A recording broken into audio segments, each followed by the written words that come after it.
As we enter the business part of the 2023 year, there's a lot of emotions around, there is a lot of news floating around.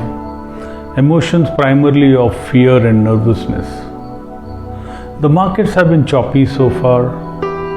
A lot of IT majors from the US have announced downsizing. There's talk of recession everywhere. In the next 9 minutes, let's discuss some data points and see what is the best view of what the year looks like ahead and prepare. We will rely heavily on two data sources. One is a CEO survey done by PWC and the data put out by IMF. Let's jump in. This year's PWC CEO survey covered over 4,400 CEOs globally from 105 countries. Over 75% of these CEOs felt that they would see a decline in growth over this year. This is a stark reversal from what they said in last year's survey, where 77% of the CEOs felt that they would see a growth in 2022. So what's changed between 22 to 23 to see this huge optimism to pessimism move? In 2022, as they were getting in there and they were seeing the end of the pandemic, and that was leading to all this optimism. And as the year was ending, what broke out was the largest, and now we see the longest war that Europe has seen, a land war, since World War II. And that's led to the gas prices going up, the inflation going up, and the central banks, obviously alarmed, have increased the interest rates, which is not very good news for the industry. And that's led to this pessimism for the year 2023. There are some interesting highlights of what the CEOs said. There is a difference between a geographical difference between what CEOs had said. Okay, while 75% were very worried about this year, there were those CEOs which were from Canada, from China, from India, from Japan, from Brazil, who actually were quite optimistic of growth in this year. So clearly a geographic difference in how the people felt. The response from all the CEOs to 2023 challenges was primarily around cost optimization. But what's interesting is this optimization, very few, 19% only, decided that they would have a hiring freeze this year. And only 16% have said that they would probably downsize this year. Why this low number? Is because almost all of them feel that this high attrition of last year would continue this year. Very interesting. And the challenges in hiring which they faced last year would probably continue this year.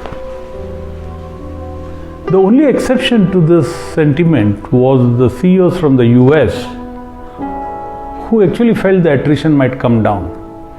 Not surprisingly, because they had seen this largest attrition last year. Remember the great resignation which happened last year. So which is in a way good news, in spite of all this negative news which has been coming on downsizing. So where are they focusing on? They are also focusing on optimization, or say increasing the effectiveness of the supply chain, using AI much more, especially in the supply chain process. So in summary, a mixed bag from their sentiments for next year. There's a geographical mix with Europe and maybe US, slightly to a lesser extent US, but more Europe definitely all feeling that it will see less growth, while those in Asia and Brazil feel that this year will still be good. That's the view from the CEOs at the beginning of the year. Now let's quickly look at what IMF is forecasting. Let's jump in there. The International Monetary Fund, IMF's forecast for 2023 in its latest version shows a decline of growth for 2023 in its GDP. The GDP growth expected in 23 is around 2.9% compared to 3.4% growth that we saw last year.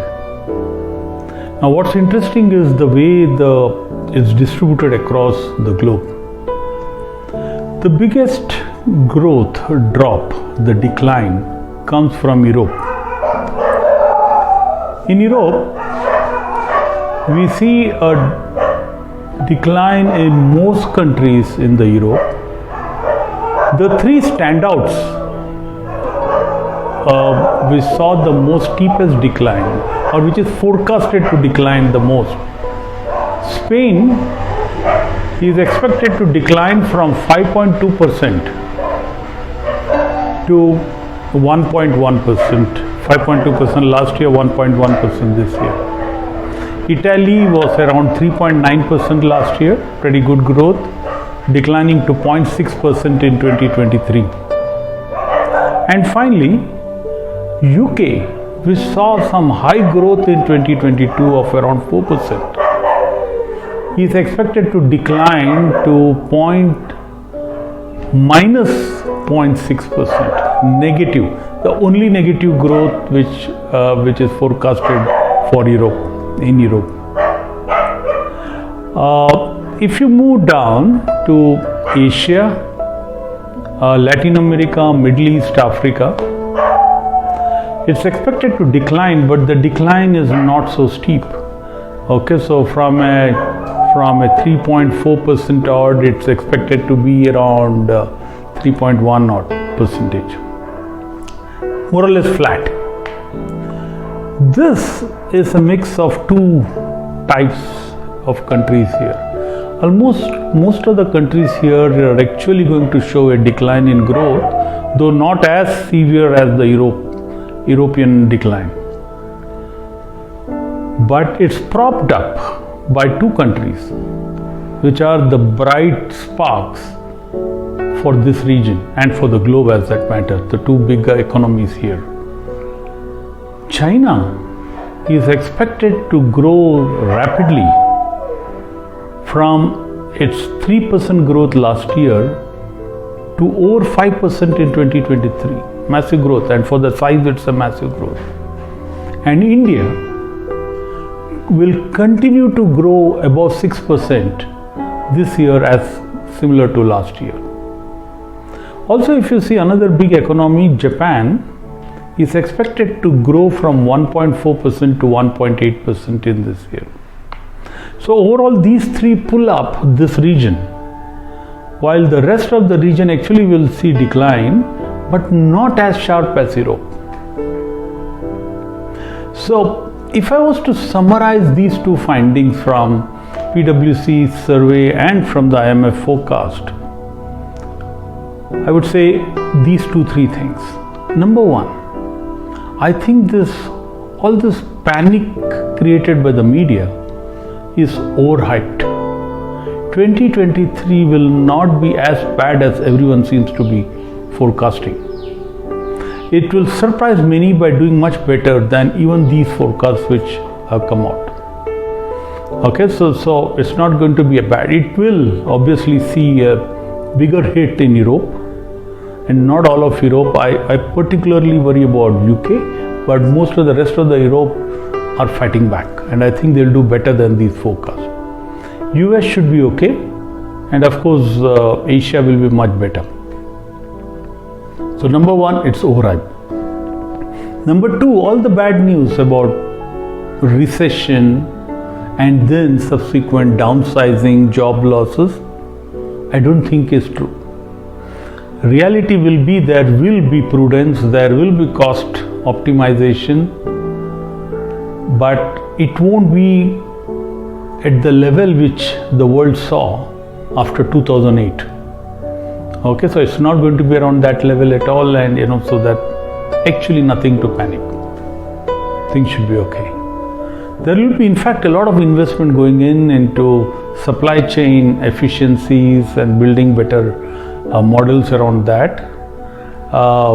There will be investments going into artificial intelligence and automation. There will be investments going into sustainability.